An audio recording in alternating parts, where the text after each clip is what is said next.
So Saturday. Saturday, Biffy Clyro. Now, these are a bit of a polarizing choice for download. Personally, for me, I've always wanted to see Biffy Clyro. They're one of my favorite bands, so I personally don't mind that they're headlining Saturday. I think they, from what I saw from, I think it was 2017, they did knock it out of the park. So it's possible they can do it again, and their new album is brilliant. So It really is. I mean, I want them to go full-blown pissing off the metal elitists at this festival by doing their WAP cover. yes, that'll be In like the in the middle of the encore or set. something. Just before Yeah, you go, yeah. we want to part ways with you in the best way we can possibly think of.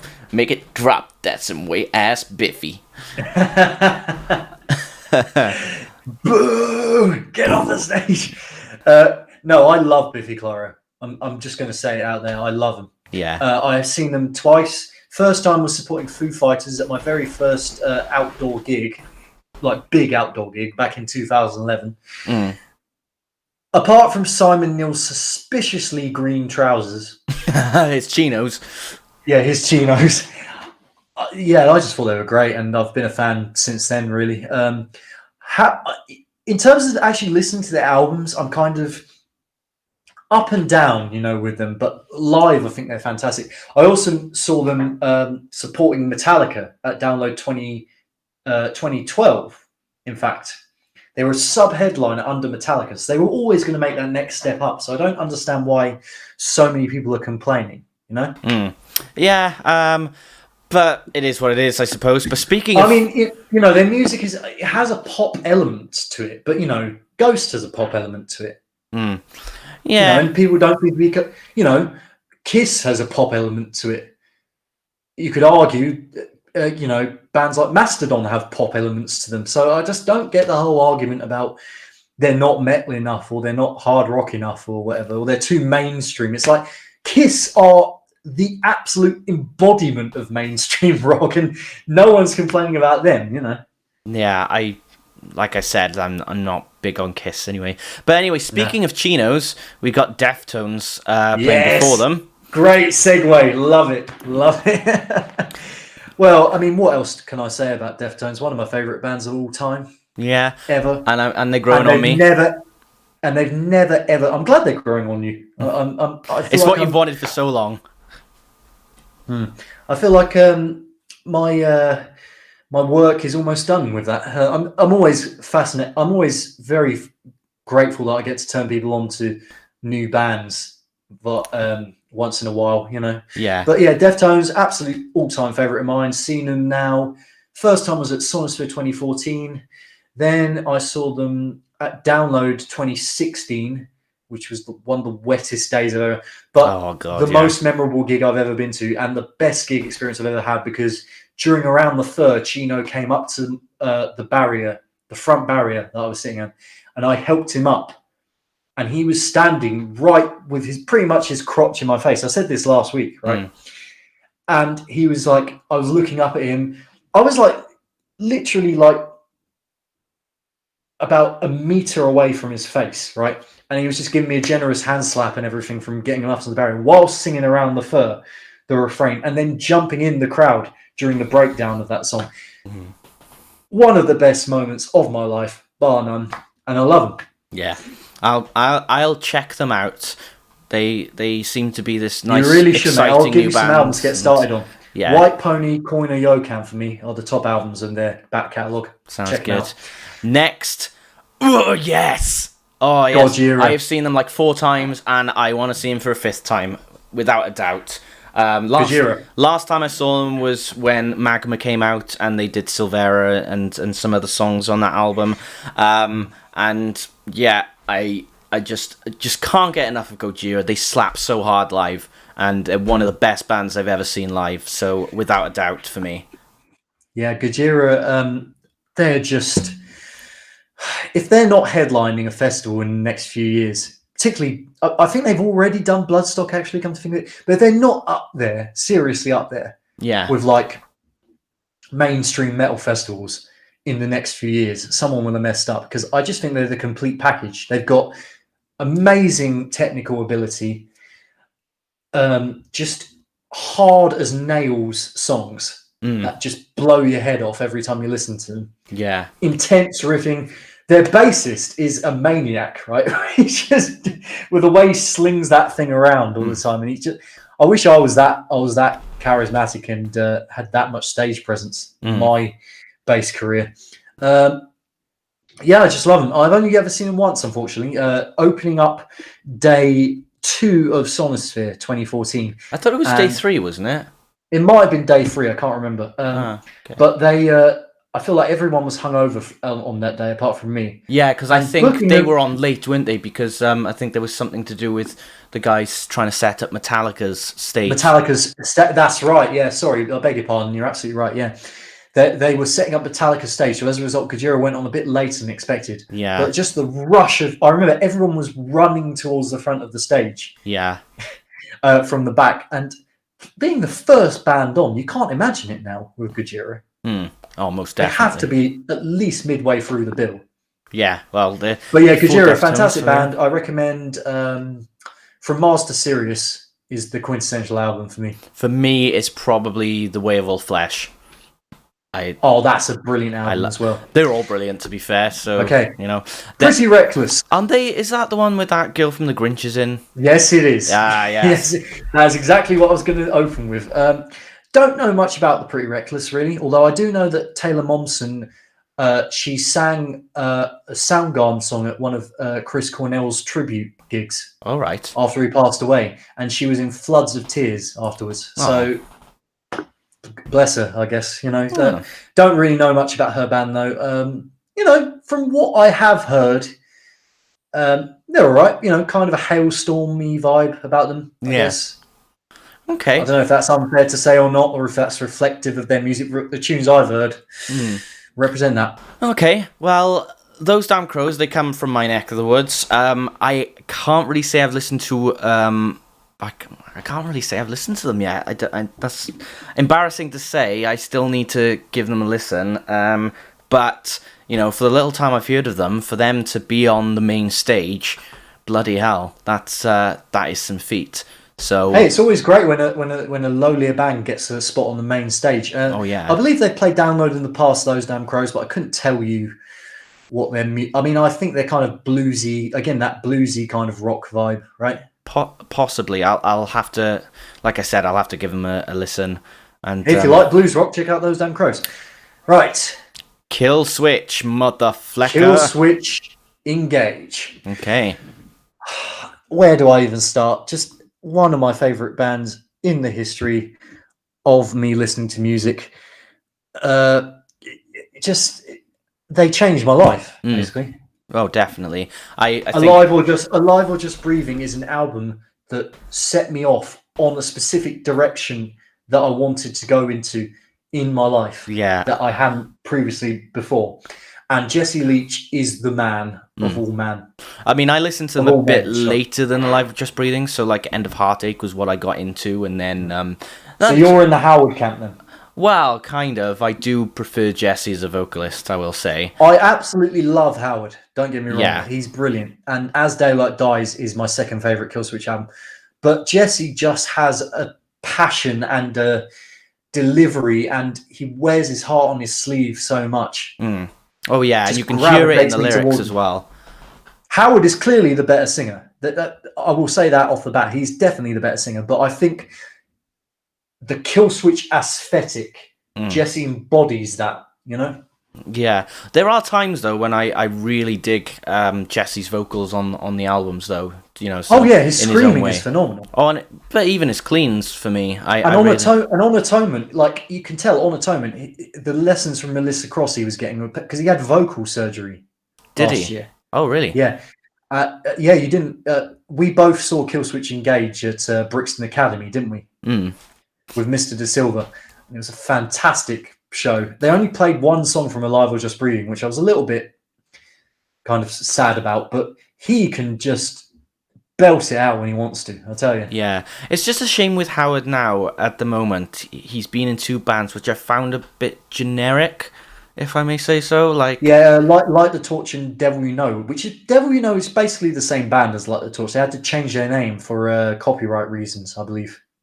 So it's the same band. Oh, right, okay. But unless you're talking about Blood Is Shed, which is his pre-Kill Switch band. no, the latter two. Oh, I do love Howard as well. Howard is great, and he's very funny as well. If you listen to him on Chris Jericho's podcast, I'll have to give that a listen. Yeah, he's fantastic. It was from years ago. I used to listen to it on my way to work in Ruislip, and it just cracked me up. He's a fun guy, and he's not without his struggles either. You know, he's diabetic. He was suffering from depression, which is ultimately the reason why he left Killswitch. And then Jesse came back in. But Jesse, for me, is Killswitch. Like, that is his band, you know? Yeah. And I love him. Yeah. Next is Mastodon. I really want to see... Next is one of your favourite bands. Oh, yes. I haven't seen Mastodon since Once More Round the Sun, so I haven't seen them post that, and I haven't... So you haven't seen him on the Emperor of Sand cycle? No, or the whatever that they're going to do next. There's some songs I don't think they're going to have. Well, they're probably going to have 40 to 50 minute sets, so they're not going to play probably not going to play Crack the Sky or anything like that. But still, they're just going to be one I'm just going to rush to because they're one of those bands. When I was making a bit of that transition into discovering more metal bands, they were the one that I just kept going back to all the time because their backlog is just so interesting, and you hear something new every single time, and that's why I love them so much. There's just so much going on in the band at once, you know. Yeah, well, Mastodon, I would say, are one of my first kind of, if we're talking metal bands, they're definitely one of my first favourites as well. Crack the Sky is just a perfect album for me from start to finish. Oh yeah. Bees will disagree. We've been trying to get him into it. We did a listen through of that, and he was saying, "Yeah, now is my annual listen through of Killswitch, of Crack the Sky, where I try and get into this album." But I just think it's perfect. I really liked Emperor of Sand as well. I think it's one of those albums that kind of surreptitiously was good, and I didn't even really know it myself. So I went through, what I mean is I went through rating all of Mastodon's albums out of 5 stars on my iTunes, and that got a lot of 5-star tracks. Show Yourself and Roots Remain is my favorite. Roots Remain, brilliant album. I just think consistently their output has been brilliant. In a live setting, questionable over the years. Is that fair to say? In the olden days, yes. In the newer days, I think they are a lot more solid, if I may say so. Particularly Brent. His vocals live are just, I don't know. When he sings, he's all right, but then when he screams, he can sound like a strangled cat at times.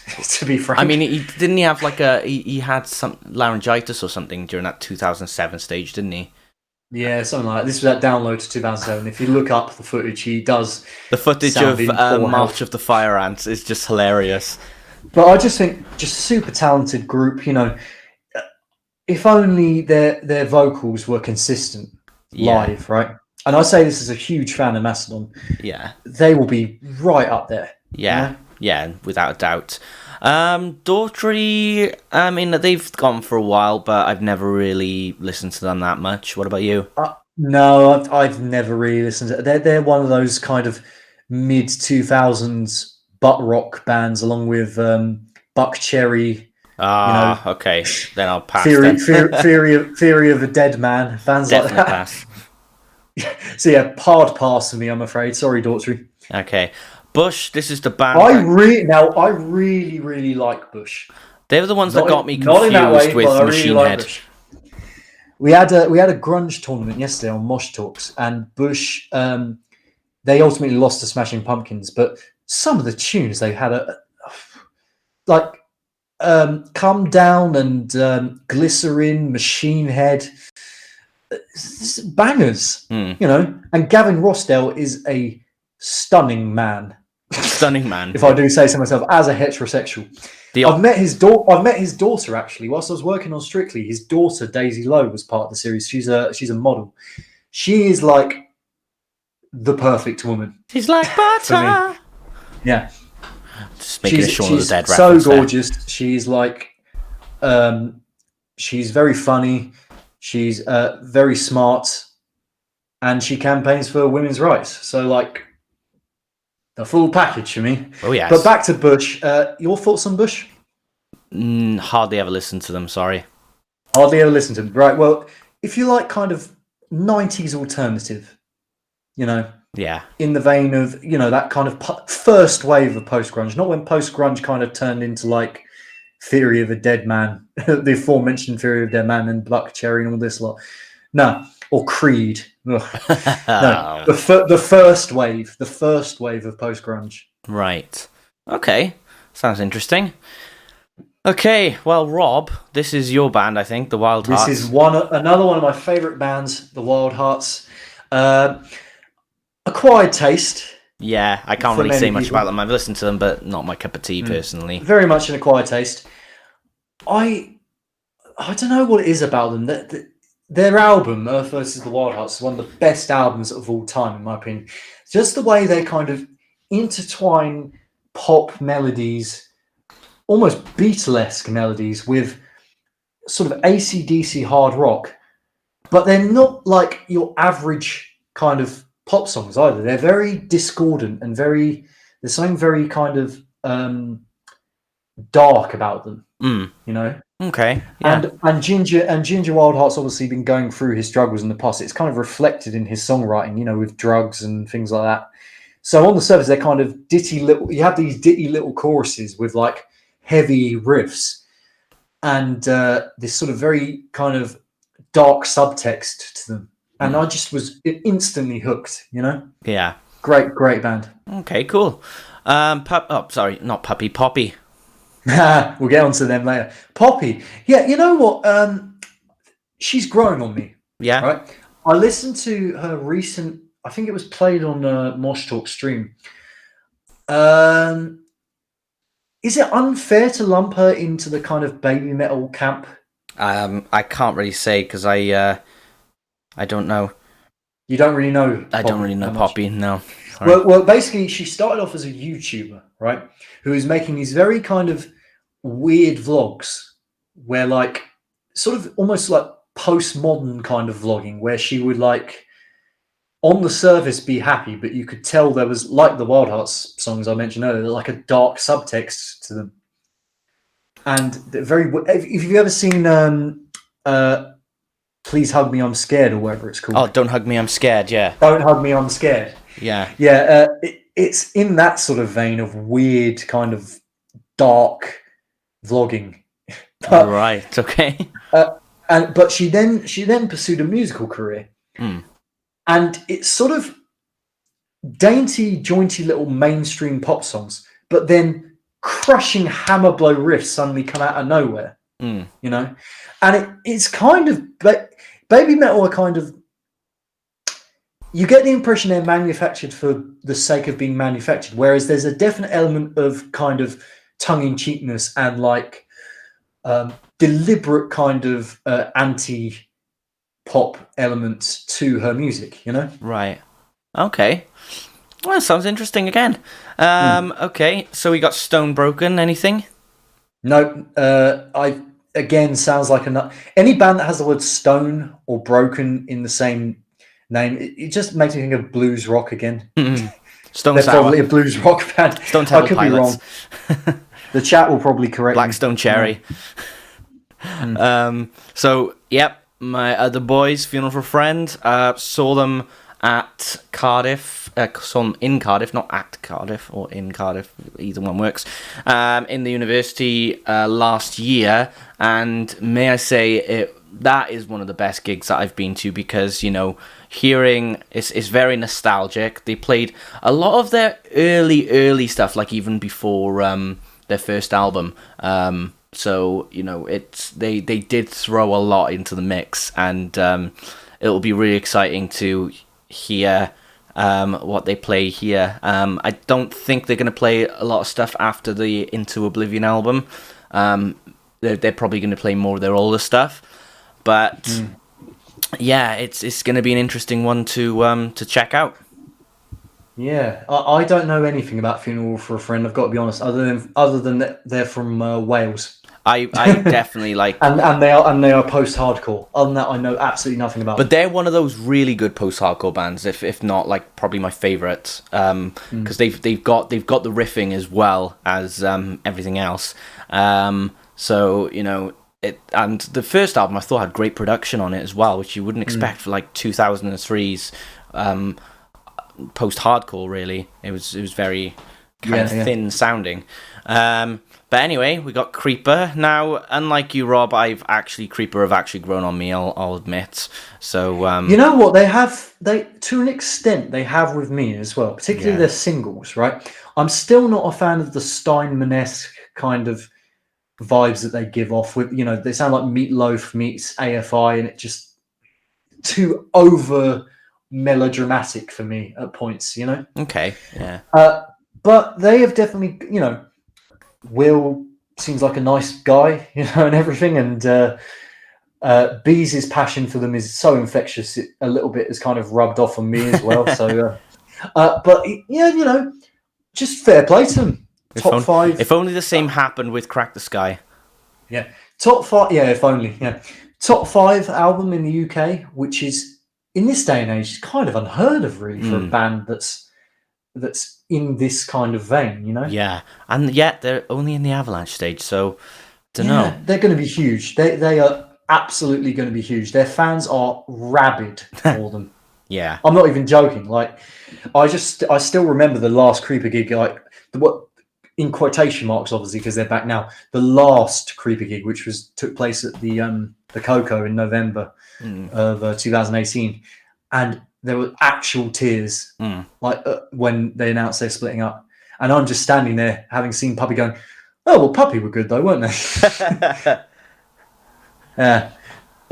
Anyway, growing on me, Creepers, still not fully there yet, but I can appreciate their music. Okay. The Fame, I can't say anything about them, but Pop punk band. okay. Let's move on. All right. Employed to Serve. I don't know, a bit. They're heavy, but they're a bit drony as well. So I don't know, and not my. Are you a fan? Would you say? No, not really. No, see, I'm not really a fan either. That people really like Employed to Serve, right? I don't know. I'm going to get into hot water for saying this. I'm generally not a fan of that kind of screamed vocals. Yeah. But mathcore in general, like just that whole mathcore element of dissonant chords, I'm just not. It just doesn't sit well with me. I like melody in my stuff. Even if it's subtle melody, if it's just hammer blow riffing and hammer blow vocals, there's no room for dynamics to my ears. Yeah. But I can totally respect Employed to Serve for their ethics, what they do, the aforementioned Church Road records label that they've set up for Svalbard, having departed Holy Roar, but just not my cup of tea. Fair enough. I have tried. I'm sorry, they're just not my cup of tea. Yeah, I can now see Employed now Holding Absence are very much my cup of tea. I don't know. I still need to check out the music, to be honest. Holding Absence. You know them, don't you? Yeah. No. I'm closest. I like. Yeah. It is. Very. Yeah. They're good. They're great. Love them. Just solid atmospheric post-hardcore. Definitely. Yeah. That's nothing more, nothing less. Never seen them live yet, but I imagine their live show is going to be epic. I'm going to be playing a game of Spot the Scot, like I did in my download video. So yes. I sent that to him. Yeah. He laughed out loud at that. I got the first-hand skinny from you that Lucas from Holding Absence is a Man United fan. Yes, correct? He is, actually. Yeah. So, minus points for that, Lucas. Come on, mate. Seriously. Tell you need to start spreading the hashtag Ole out. You're part of a popular band now. Yeah, I don't know if it's Ole, though. But yeah, Holding Absence. Now, interestingly, right next to them, they're contemporaries, I would say. They did a split EP together, and this band is responsible for my album of the year so far, and I doubt that's going to change. Loave. Loathe, like if Holding Absence kept that atmospheric element and just made it even heavier, then you'd create Loathe. Yeah. I listened to Car Bomb for the first time a few weeks ago. Yeah, definitely taking a lot of cues from Car Bomb, from Deftones as well. Bit of, they're part of that new metalcore wave that I mentioned earlier. Heavy industrial elements and riffing and sick, gnarly vocals, but beautiful texturing, like unbelievably beautiful texturing in their sound. Oh, absolutely. When they can, and just some of the songs are just. I get goosebumps listening to them. Yeah. Their album, I let in and it took everything. Masterpiece. I love the name. And I don't throw that word around lightly, right? I don't throw that word around lightly, but it is a masterpiece. Oh yeah, without doubt. And it is, and I hope it's their kind of breakthrough to success once we get gigs going again. Well, let's see where it ends up on my top 10 in at the end of the year. Because I always do that. But I just remember seeing Loave. I remember seeing Loave in Bedford Esquires, which I think was like 200 cap venue, if that. Yeah. It was such a small venue. It wasn't even their. Oh, hang on. Where's Kieran going? Yeah. Hang on. We lost you there for a second. Oh no, I was opening my window because it's boiling in here. I was hoping that you'd continue talking. That is. You need to get some of that unketamine down, you mate. Now with vitamin E. Does it come in the shape of a fan? Today. No, it's not in the shape of a dog's penis like your vape was last week. Ah. But anyway, Loave. Saw Loave, 200 cap venue, if that. Not even the main stage of Bedford Esquires. It's my local music venue. They absolutely crushed it. There wasn't even that many people there. I just felt privileged to be in that room with them before they've now exploded. And I'm glad that they've exploded. This band deserve to be huge, right? Oh yeah, and I hope absolutely. They will. Speaking of bands that deserve to be huge, my boys, Puppy. Your boys. Well, the floor is yours, Rob. Yeah, floor is mine. Yeah, this band. I don't think there has been a band that I've been more invested in or excited about in the last 5 years, I would say, than Puppy. First saw them at Download 2016. Instantly hooked from then on. Got to know them quite well over the years. Been to multiple gigs of theirs. They're the band that I've seen the most amount of times. I think like 9 times. I've done their Wikipedia page for them. I've done all their guitar tabs that you'll find on the internet. I've done for them. Constantly going. I want this band to do well in every sense. I just love them. They're great guys. Their music is brilliant. If you love 90s alternative mixed with kind of Sabbath / Iron Maiden riffing, hints of Weezer and Ghost in there, it's just... Jock is an amazing guitar player. Billy is an amazing drummer and a big gooner as well, so that's bonus points. Boo! Yeah, I know. And they're all lovely lads, and I just wish them all the success in the world. Just brilliant. Thoughts on Puffy, Kieran?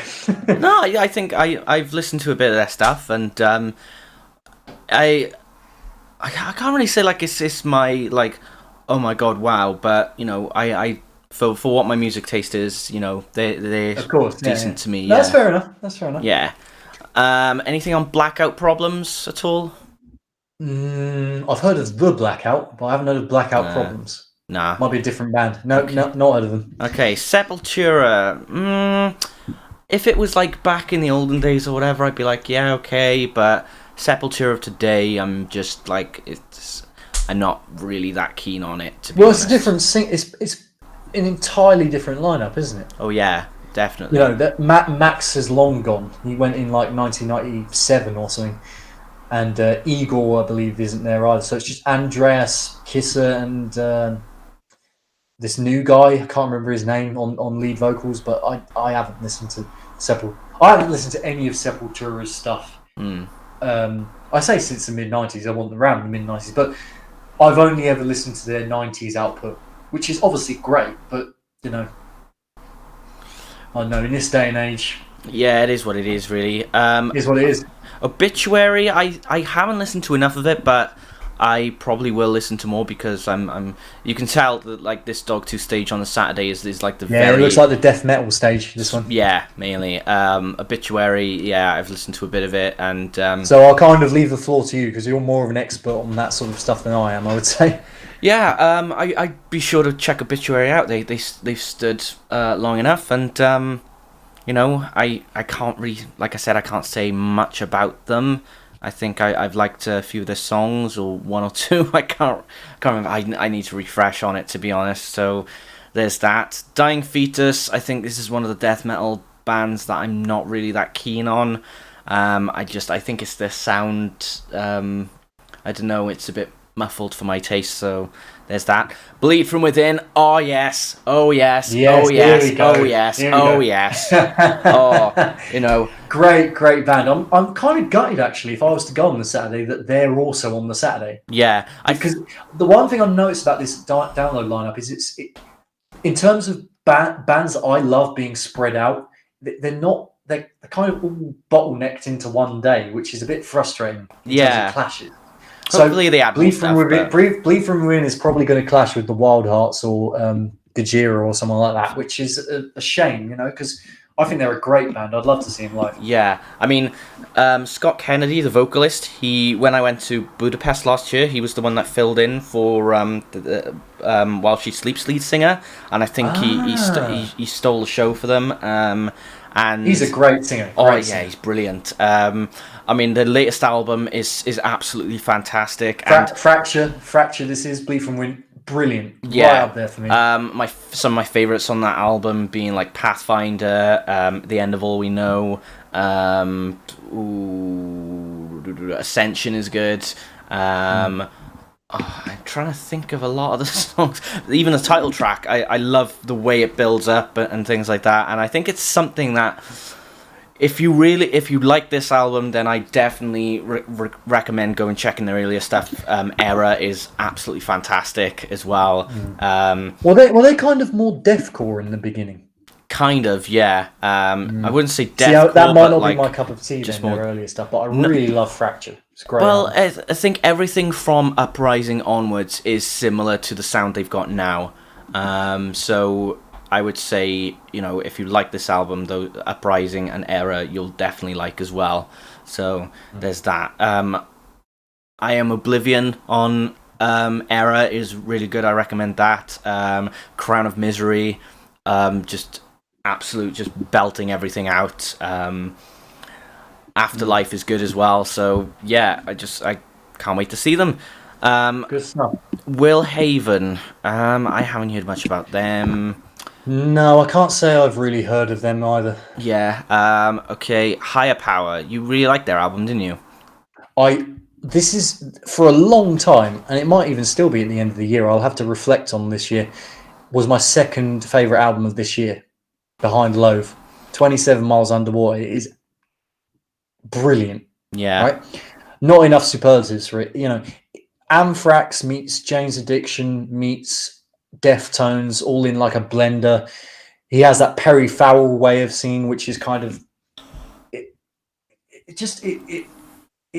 I just love his vocals, and I love the atmospherics that they implement into their songs. They're more of a kind of crossover thrash sort of outfit, more than it's supposed to Lowe's atmospherics, which relies on kind of the bleaker industrial elements. Oh yeah, this definitely. kind of atmospheric is kind of more driving and Deftonesy. Yeah, the drivier side of Deftones, I would say. But great band. Never seen them live. Was thinking about seeing them. They recently, well, I say recently, when gigs were still a thing, at the Underworld, they were going to play a show dedicated to the Doom soundtrack. Oh, lush. You know the game? Do you know the game Doom? Yes. What, the newest one or? Their latest one, the Doom Eternal, or whatever it's called. Yeah, I still need to play that because I've heard so many good things about that game. Insane. Joyous Wolf, haven't heard much about them. I don't know about you. No, never heard them. Lotus Eater, I loved their EP last year. I thought it was absolutely fantastic. I didn't rank it in my top 10 albums because I didn't really want to put EPs on there. But if it was just to do with EPs, then it would have definitely been on there. They're one of those bands that I've heard so much promise about, and yet I've still yet to really check out their music. Yeah. But I just love the green colour aesthetic of their... in every promo shot on every album they have is green. Yeah. But And also, they've got some fantastic merch for sale. Like really colourful sort of T-shirts and things. And I'm tempted to buy one just to support them because there you go. But no, I've yet to check them out. But I feel like they'll be a band that's kind of on my radar. Yeah. Then Dead Label. I can't say anything. What about you? Dead Label Society. No. Ah. Don't know anything about them, I'm afraid. Sorry. Okay.